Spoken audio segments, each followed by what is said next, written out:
പ്രിയപ്പെട്ടവർക്ക് എല്ലാവർക്കും ഇന്നത്തെ വീഡിയോയിലേക്ക് സ്വാഗതം. കൊറോണയും പ്രകൃതിക്ഷോഭങ്ങളും ദുരന്തങ്ങളും ഒക്കെയായി ദിനങ്ങൾ ഓരോന്നും കൊഴിഞ്ഞു വീണുകൊണ്ടിരിക്കുകയാണ്. നമ്മുടെയൊക്കെ വിരൽത്തുമ്പ് കൊണ്ട് തന്നെ ലോകത്തിൻ്റെ നാനാഭാഗത്തുള്ള വിവരങ്ങളും വിശേഷങ്ങളും ഒക്കെ അറിയാൻ പറ്റുന്ന ഒരു കാലഘട്ടമാണല്ലോ ഇന്ന്. അതുകൊണ്ട് തന്നെ എല്ലാവരും എല്ലാ കാര്യത്തിലും ബോധവാന്മാരുമാണ്. വളരെ പുരോഗതിയിലേക്കാണ് നമ്മുടെ ലോകം നീങ്ങിക്കൊണ്ടിരിക്കുന്നത്. ആ ഒരു പുരോഗതി നല്ല നിലയിൽ ഉപയോഗപ്പെടുത്തി സമൂഹത്തിന് പുതിയ തലമുറകളെ വാർത്തെടുക്കുന്നത് നമ്മൾ വീട്ടമ്മമാരാണ്. ഒരു ധനികനും ബുദ്ധിമാനും ഒന്നും ചെയ്യാൻ കഴിയാത്ത വലിയ വലിയ കാര്യങ്ങൾ തന്നെയാണ് വീട്ടമ്മ ചെയ്തുകൊണ്ടിരിക്കുന്നത്. ഒട്ടും സമ്പന്നരല്ലാത്തതും അതുപോലെ തന്നെ ഗ്രാമീണ അന്തരീക്ഷത്തിൽ വിദ്യാഭ്യാസമില്ലാതെ വളർന്ന അമ്മമാർക്ക് പോലും നല്ല വിദ്യാഭ്യാസമുള്ള മക്കളെ വാർത്തെടുക്കാൻ കഴിയുന്നുണ്ട്. അതുപോലെ തന്നെയാണ് സന്തോഷകരമായ ഒരു കുടുംബം പടുത്തുയർത്തുക എന്നുള്ളത്. അങ്ങനെ നല്ല മക്കളെ വാർത്തെടുക്കാനും കുടുംബത്തെ വാർത്തെടുക്കാനൊന്നും വലിയ കുടുംബത്തിൽ ജനിക്കണം, അതുപോലെ വലിയ വിദ്യാഭ്യാസം ഉണ്ടാവണം എന്നൊന്നുമില്ല. സമൂഹത്തിൽ നമ്മളെപ്പോഴും നമ്മുടെ ഒരു വ്യക്തിമുദ്ര പതിപ്പിച്ചിരിക്കണം. അത് നമ്മുടെ കുടുംബത്തിലൂടെയും നമ്മുടെ മക്കളിലൂടെയും ആവുമ്പോഴോ അതിൻ്റെ ഒരു ഭംഗി വളരെ കൂടുതലാണ്. വീട്ടമ്മ വലിയൊരു സംഭവം തന്നെയാണെന്ന് വിശ്വസിക്കുന്ന ഒരു വീട്ടമ്മയാണ് ഞാൻ. വീട്ടമ്മ എന്ന പദവിയിൽ എനിക്ക് നല്ല സന്തോഷമുണ്ട്. എൻ്റെ ഈ വാക്കുകൾ നിങ്ങൾക്ക് ഓരോരുത്തർക്കും ഉപകാരമാവട്ടെ എന്ന് ആശംസിച്ചുകൊണ്ട് ഇന്നത്തെ വീഡിയോയിലേക്ക് കടക്കാം. മുൻപെല്ലാം കാണിച്ച ചെടികളാണ് ഇന്ന് കാണിക്കാൻ പോകുന്നത്. അവരുടെ വളർച്ചയും വീണ്ടും അതിൽ നിന്നും പ്രൊപ്പഗേറ്റ് ചെയ്തെടുത്ത രീതിയൊക്കെയാണ് ഞാൻ കാണിക്കാൻ പോകുന്നത്. വളരെ ചെറിയ തൈകളായി വാങ്ങിയ ഫിറ്റോണിയയായിരുന്നു ഇവർ. അത്യാവശ്യം നല്ല രീതിയിൽ വളർന്നു വന്നിട്ടുണ്ട്. ഞാൻ ഇതിൻ്റെ കമ്പ് പൊട്ടിച്ച് പുതിയ തൈ പ്രൊപ്പഗേറ്റ് ചെയ്തെടുത്തിട്ടുണ്ട്. ഈ ഒരു ഭാഗത്ത് നിന്ന് മുകുളം പൊട്ടിച്ചെടുത്താണ് ഞാൻ പ്രൊപ്പഗേറ്റ് ചെയ്തത്. അതുപോലെ തന്നെ ഈ ഒരു പിങ്ക് കളറിൽ നിന്നും ഞാൻ തൈ പ്രൊപ്പഗേറ്റ് ചെയ്തെടുത്തിട്ടുണ്ട്. രണ്ടും വളരെ വിജയകരമായി തന്നെ പിടിച്ചു വന്നിട്ടുമുണ്ട്. എൻ്റെ ആദ്യ പരീക്ഷണമായതുകൊണ്ട് തന്നെ കുഞ്ഞു കമ്പുകളാണ് നട്ടുപിടിപ്പിച്ചിട്ടുള്ളത്. എന്നാലും അവ നല്ല രീതിയിൽ വളർന്നിട്ടുണ്ട്. കുറച്ച് മണ്ണും ചകിരിച്ചോറും ചേർത്ത് അതിലാണ് ഞാൻ ഈ തൈ നട്ടത്. നട്ട് ഒരു 6 ദിവസം 7 ദിവസം കഴിഞ്ഞതിന് ശേഷമാണ് ഈ ഒരു 2 ഇലകൾ പുതുതായി വന്നിട്ടുള്ളത്. ഫിറ്റോണിയ ചെടിയെ ഇത്ര പെട്ടെന്ന് പ്രൊപ്പഗേറ്റ് ചെയ്തെടുക്കാൻ പറ്റുമെന്നുള്ള ഒരു രീതി ഇപ്പോഴാണ് എനിക്ക് മനസ്സിലായത്. പിന്നീടുള്ള എൻ്റെ ഓരോ ചെടികളുടെയും വളർച്ച ഞാൻ കാണിക്കാം. കലാത്തിയ ചെടികളും സിങ്കോണിയം, അഗ്ലോണിമ എല്ലാം ഞാൻ ഇൻഡോറിലാണ് വെച്ചിട്ടുള്ളത്. പ്രെയർ പ്ലാന്റ് ആണിത്.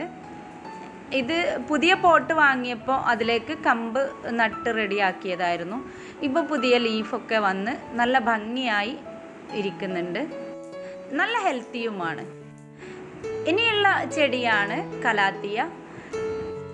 ആനക്കയം കൃഷി ഗവേഷണ കേന്ദ്രത്തിൽ നിന്നും വാങ്ങിയ കലാത്തിയ ചെടിയാണിത്. നല്ല ഹെൽത്തിയായി വന്നിട്ടുണ്ട്. ഇത് ബേർഡ് നെസ്റ്റ് ഫേണാണ്. നല്ല ഉഷാറായിട്ട് തന്നെ വളർന്നു വരുന്നുണ്ട്. ഇലകളൊക്കെ നല്ല വലിപ്പം കൂടി. അതുപോലെ സിങ്കോണിയം ചെടി, സിങ്കോണിയവും ഇൻഡോറിൽ വെച്ച സമയത്താണ് നന്നായി വളർന്നു വന്നിട്ടുള്ളത്. വരാന്തയിലാണ് ഞാൻ സെറ്റ് ചെയ്തിട്ടുള്ളത്. സൂര്യപ്രകാശം കിട്ടുന്ന ഏരിയ തന്നെയാണ്. ഇനിയുള്ളത് മണി പ്ലാന്റിൻ്റെ ഒരു വെറൈറ്റിയാണ്. ഫാസ്റ്റ് ഗ്രോയിങ് അല്ലാത്ത ഒരു മണി പ്ലാന്റാണിത്. എന്നാലും നല്ല ഹെൽത്തിയായി ഭംഗിയോടെ നല്ല വലിയ വലിയ ലീഫുകളൊക്കെ വന്നിട്ടുണ്ട്. കമ്പ് മുറിച്ച് പ്രൊപ്പഗേറ്റ് ചെയ്യാനുള്ള വലിപ്പമായിട്ടില്ല. ഇനിയുള്ളത് ഫ്ലൈം വയലറ്റ് ആണ്. ഇതിൻ്റെ ലീഫിൻ്റെ ഒരു വലിപ്പം കണ്ടാൽ തന്നെ അറിയാം എത്ര ഹെൽത്തിയാണതെന്ന്. രാസവളങ്ങളൊന്നും ഞാൻ ഇതുവരെ എൻ്റെ ചെടികൾക്ക് ചേർത്ത് കൊടുത്തിട്ടില്ല. മണ്ണും മണലും ചാണകപ്പൊടിയും മാത്രം ചേർത്താണ് ഞാൻ ഇവരെയൊക്കെ നട്ടിട്ടുള്ളത്. ഒരു പ്ലാസ്റ്റിക് ബോട്ടിലിൽ നമ്മൾ വെജിറ്റബിൾ വേസ്റ്റ് ഇട്ട് ചീയിപ്പിച്ചതിന് ശേഷം ഇതിലേക്ക് വെള്ളവും കൂടി ചേർത്ത് ഒഴിച്ചു കൊടുക്കാറുണ്ട്. അത് തന്നെയാണ് എൻ്റെ ചെടികളുടെ വളർച്ചയുടെ സീക്രട്ടും. ഇനി കാണാൻ പോകുന്നത് സിങ്കോണിയം തന്നെയാണ്. ഇതിൻ്റെ ഒരു നീളൻ ഇലയുള്ള സിങ്കോണിയാണിത്. ഇതും പുതുതായി പോട്ടുകളൊക്കെ വാങ്ങിയ സമയത്ത് നട്ടെടുത്തതാണ്. ഹെൽത്തിയായി വരുന്നുണ്ട്. എനിക്കെപ്പോഴും ചട്ടികൾ നിറയെ ചെടികൾ കാണുന്നതാണ് ഇഷ്ടം. ഇത് സാൻസവേരിയ തൈയാണ്. ഞാൻ മുൻപ് നിങ്ങൾക്ക് കാണിച്ചു തന്നിട്ടുണ്ടായിരുന്നു. ഈ ഒരു തൈ കൂടുതൽ ഹെൽത്തി അല്ല. ഒരല്പം വെള്ളം കൂടിപ്പോയോ എന്നൊരു ഡൗട്ടുണ്ട്. പക്ഷേ 2 തൈകളൊക്കെ പൊട്ടി വരുന്നുണ്ട്. അതിന് തൊട്ടടുത്തായി ഈ കാണുന്ന ചെടികളൊക്കെ പുതുതായി നട്ടതാണ്. ഒക്കെ ഹെൽത്തിയായി വരുന്നുണ്ട്. ഇൻഡോർ പ്ലാന്റുകളൊക്കെ ഇതുപോലെ നമ്മൾ കളർ പോട്ടുകളിൽ സെറ്റ് ചെയ്യുമ്പോൾ തന്നെ അതിനൊരു ഭംഗി കൂടുതലുണ്ടാവും. ഈ ഒരു ഫേണും നമ്മൾ ആനക്കയം കൃഷി ഗവേഷണ കേന്ദ്രത്തിൽ നിന്ന് വാങ്ങിയതാണെന്ന് ഞാൻ അന്ന് കാണിച്ചിരുന്നു. ഇതും വളരെ ഹെൽത്തിയായി വന്നിട്ടുണ്ട്. അതുപോലെ തന്നെയാണ് മണി പ്ലാന്റ്, ഫിലോഡൻഡ്രോൺ എന്നീ ചെടികളും നല്ല ഹെൽത്തിയോടെയാണ് ഇരിക്കുന്നത്. ഇത് നമ്മൾ പറമ്പിൽ നിന്ന് ഫേണ് പറിച്ചെടുത്ത് കൊണ്ടുവന്നതാണ്. ഒരു 3-4 ഐറ്റം ഫേണ് ഞാൻ പറിച്ചു കൊണ്ടുവന്നിട്ടുണ്ട്. അതിൽ നിന്നും വ്യത്യസ്തമായ ഒരു ഫേണാണിത്. ഇതും പറമ്പിൽ നിന്ന് പറിച്ച് കൊണ്ടുവന്നതാണ്. ഇതിൻ്റെ പേരൊക്കെ കണ്ടുപിടിച്ച് പിന്നീട് വിശദമായിട്ട് പറഞ്ഞു തരാം. ഈ ഒരു ഫേൺ എനിക്ക് ഭയങ്കര ഇഷ്ടമായി. നല്ല വ്യത്യാസമുള്ള ഇലകളൊക്കെ ആയിട്ടുള്ള ഒരു ഫേണാണിത്. നല്ല നീളൻ തണ്ടുകളിൽ 2-3 ഇണർപ്പുകളായിട്ട് ഇതുപോലെ വിരിഞ്ഞു നിൽക്കുന്ന ഇലകളാണ് ഇതിൻ്റെ ഒരു പ്രത്യേകത. റോഡ് സൈഡിലൂടെ വണ്ടി ഓടിച്ച് പോകുന്ന സമയത്ത് ഒരു മതിൽക്കെട്ടിൽ നിന്നാണ് ഈ ഫേൺ എനിക്ക് ലഭിച്ചത്. അവിടെ വണ്ടി സ്റ്റോപ്പ് ചെയ്ത് പറിച്ചെടുക്കുകയാണ് ചെയ്തത്. ഇങ്ങനെ നമുക്കൊരുപാട് ഫേണുകൾ കളക്ട് ചെയ്യാൻ പറ്റും. ഈ ഒരു ഫേണും മതിലിൽ നിന്ന് തന്നെയാണ് ഞാൻ പറിച്ചെടുത്തത്. ഈ ഒരു ഫേൺ എല്ലാ ഭാഗത്തും സുലഭമായി ലഭിക്കുന്ന ഒരു ഫേണാണെന്ന് തോന്നുന്നു. എന്നാലും ഞാനത് പറിച്ചു കൊണ്ടുവന്ന് വളർത്തിയെടുക്കുന്നുണ്ട്. നമ്മുടെ കൈവിരലുകൾ പോലെയാണ് ഈ ഒരു ഫേണിൻ്റെ രീതി. ഇനി ഞാൻ മുമ്പ് വാങ്ങിച്ച ഒരു ചെറിയ ബൂസ്റ്റൺ ഫേണാണ് ഈ കാണിക്കുന്നത്. ഇപ്പോൾ വളർന്ന് വലുതായിട്ടുണ്ട്. നല്ല ഭംഗിയോടെ വളർന്നിട്ടുണ്ട്. ഇതെൻ്റെ സബ്സ്ക്രൈബർ കൊടുത്തുവിട്ട ഡിഫൻബാച്ചിയാണ്. അതും ഹെൽത്തിയായി വളർന്നിട്ടുണ്ട്. അതുപോലെ കലേഡിയം പ്ലാന്റ് ആനക്കയം അഗ്രിഗാർഡനിൽ നിന്നാണ് വാങ്ങിച്ചത്. ഇതും വളരെ ഹെൽത്തിയായി വന്നിട്ടുണ്ട്. തൈകളൊന്നും പൊട്ടി വന്നിട്ടില്ല. ഈ ഒരു അഗ്ലോണിമ ചെടിയും നല്ല ഉഷാറായിട്ടുണ്ട്. പീസ് ലില്ലി, ഫേണ്, ഇങ്ങനെ ചെടികളൊക്കെ വളരെ ഉഷാറായിട്ടുണ്ട്. റോസ് അതുപോലെ ഞാൻ ഫ്ലവർ വന്നതിന് ശേഷം കട്ട് ചെയ്ത് നന്നായി തളിരിലകളൊക്കെ വന്നിട്ടുണ്ട്. പുതിയ അതിഥിയായി എത്തിയ ഈ ഒരു റോസും കൂടെ എൻ്റെ ഗാർഡനിലുണ്ട്. പിന്നീടുള്ള പുതിയ ചെടികളിൽപ്പെട്ടവയാണ് ഇവയും.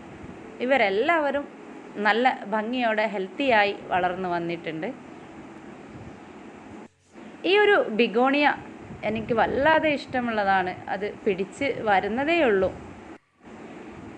ഇനി ഞാൻ പുതിയതായി വാങ്ങിച്ച ഒരു ബിഗോണിയാണിത്.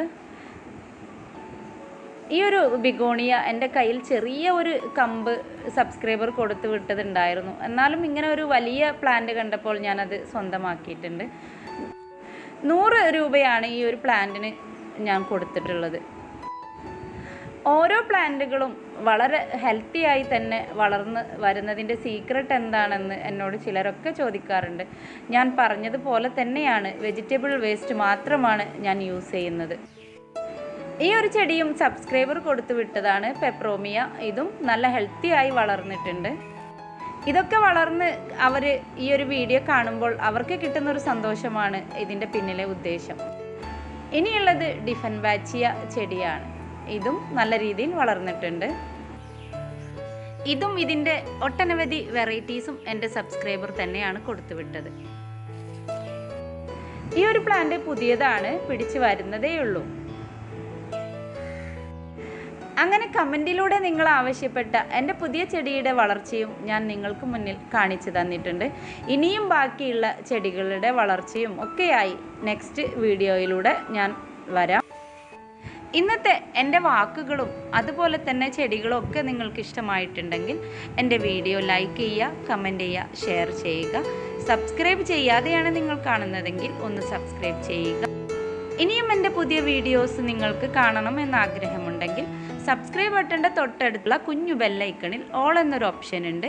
അത് ക്ലിക്ക് ചെയ്താൽ മാത്രമേ ഞാനിടുന്ന വീഡിയോസ് നിങ്ങൾക്ക് നോട്ടിഫിക്കേഷനായി ലഭിക്കുകയുള്ളൂ. ഇനിയും എൻ്റെ കൂടെ നിങ്ങളുടെ സപ്പോർട്ടും സഹകരണവും എല്ലാം പ്രതീക്ഷിച്ചുകൊണ്ട് എൻ്റെ വീഡിയോ കണ്ട എല്ലാ പ്രിയപ്പെട്ടവർക്കും നന്ദി, നമസ്കാരം.